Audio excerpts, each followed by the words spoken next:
Full ಬೇಜಾರಲ್ಲಿ video ಮಾಡ್ತಾಯಿದ್ದೀನಿ, ಪೂರ್ತಿ ನೋಡಿ.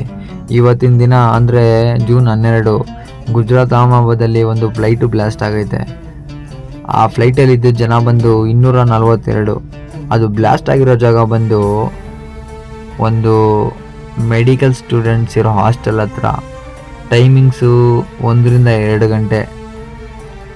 ಆ ಟೈಮಿಂಗಲ್ಲಿ ಆ ಫ್ಲೈಟು ಬೇರೆ ಕಡೆನೇ ಬ್ಲಾಸ್ಟ್ ಆಗಬೇಕಿತ್ತು, ಆದರೆ ಆ ಸ್ಟೂಡೆಂಟ್ಸ್ ಇರೋ ಹಾಸ್ಟೆಲ್ ಹತ್ರನೇ ಅವ್ರು ಊಟ ಮಾಡೋಕ್ಕೆ ಬಂದಿರೋ ಟೈಮಲ್ಲೇ ಬ್ಲಾಸ್ಟ್ ಆಗಬೇಕು ಅಂತ ಇರಲಿಲ್ಲ. ಆಗಿದೆ ವಿಧಿ, ಅವ್ರು ಮಾಡಿರೋ ಕರ್ಮ, ಅವ್ರನ್ನ ಯಾವತ್ತೂ ಬಿಡಲ್ಲ ಅನ್ನೋಕ್ಕೆ ಇದೊಂದು ಸಾಕ್ಷಿಯಾಗಿ ತಗೊಬೋದು ನಾವು.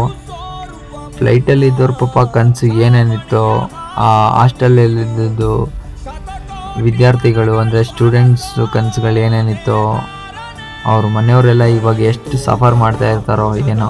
ಅವ್ರಿಗೋಸ್ಕರ 2 ನಿಮಿಷ ಮೌನಾಚರಣೆ ಮಾಡೋಣ.